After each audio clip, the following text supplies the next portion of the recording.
दोस्तों, क्या आप जानते हैं कि जब आप ये रिव्यू सुनना शुरू कर रहे हैं और जब तक आप इसे खत्म करेंगे तब तक देश के किसी कोने में एक और मासूम की चीखें सन्नाटे में दफन हो चुकी होंगी।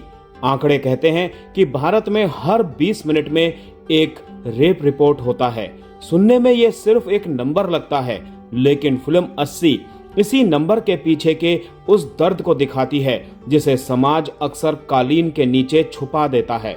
अनुभव सिन्हा और तापसी पन्नू की जोड़ी जब भी साथ आती है, कुछ ऐसा लेकर आती है जो सीधा सिस्टम की छाती पर वार करता है। मुल्क और थप्पड़ के बाद अब 80 20 फरवरी को थिएटर्स में दस्तक देने जा रही है। टी सीरीज ने इसे प्रोड्यूस किया है। क्या ये फिल्म सिर्फ एक और कोर्ट रूम ड्रामा है या वाकई में ये समाज का आईना है? फिल्म की कहानी घूमती है परिमा के इर्द गिर्द, जो पेशे से एक टीचर है।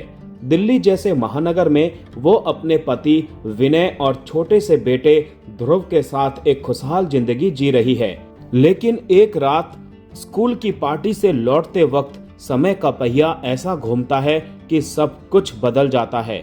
5 आदमी उसे अगवा करते हैं और कार में उसके साथ सामूहिक रूप से गंदा कार्य करते हैं और उसे अधमरी हालत में रेलवे ट्रैक पर फेंक दिया जाता है। बाकी इस फिल्म का नाम 80 क्यों है, इसका पता आपको फिल्म देखने के बाद ही चलेगा। सुबह होती है, परिमा अस्पताल पहुंच जाती है और आरोपी पकड़े जाते हैं और यहाँ से शुरू होती है असली लड़ाई, अदालत की लड़ाई। वकील रावी यानी तापसी पन्नू परिमा की तरफ से मोर्चा संभालती है। आगे क्या होता है ये जानने के लिए आपको थिएटर में जाकर 80 देखनी होगी। ये लड़ाई सिर्फ कोर्ट तक सीमित नहीं है। ये लड़ाई एक माँ के टूटे हुए आत्मसम्मान की, एक बच्चे के छिन चुके बचपन की और उस समाज की जो पीड़ित को ही दोषी ठहराने का मौका ढूंढता है। 80 कोई पॉपकॉर्न मूवी नहीं है जिसे आप मजे के लिए देखें। ये एक कड़वी लेकिन जरूरी दवा है जिसे निगलना मुश्किल है। फिल्म का पहला ही सीन इतना विचलित करने वाला है कि आप अपनी सीट पर असहज हो जाएंगे। अनुभव सिन्हा ने इसे बिल्कुल भी किसी चाशनी में घोलने की कोशिश नहीं की है। फिल्म में हर 20 मिनट पर स्क्रीन पर एक स्लेट आती है जो आपको याद दिलाती है कि जब आप थिएटर के एसी में बैठकर फिल्म देख रहे हैं, बाहर एक और रिपोर्ट हो चुका है। हर 20 मिनट में स्क्रीन पर दिखने वाला ये सच हमें अंदर तक झकझोर देता है। फिल्म में कोर्टरूम को फिल्म नहीं बनाया गया है। यहाँ वकील चीखते चिल्लाते नहीं हैं, बल्कि जब भी आवाज थोड़ी ऊंची होती है, जज साहब तुरंत डेकोरम की याद दिला देते हैं। यही इस फिल्म की खूबसूरती है, इसकी वास्तविकता। हालांकि बीच में छतरी मैन वाला सब प्लॉट थोड़ा भटकता हुआ लगता है और फिल्म की रफ्तार कहीं कहीं धीमी पड़ती है, लेकिन गौरव सोलंकी की राइटिंग आपको भटकने नहीं देती। उन्होंने साबित कर दिया है कि एक दमदार कहानी ही फिल्म की असली हीरो होती है।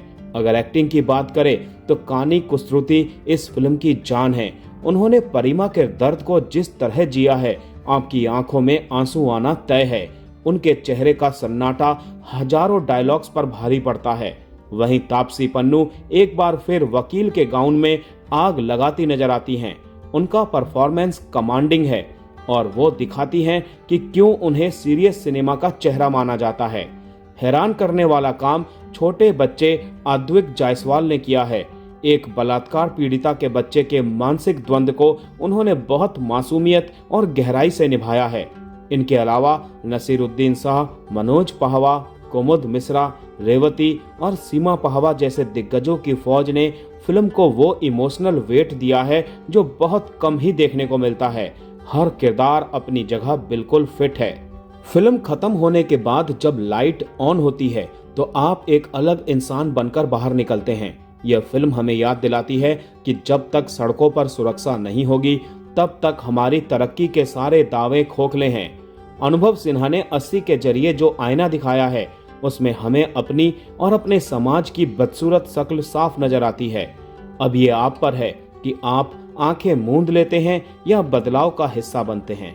दोस्तों, हमारी तरफ से इस फिल्म को 5 में से 4 स्टार्स।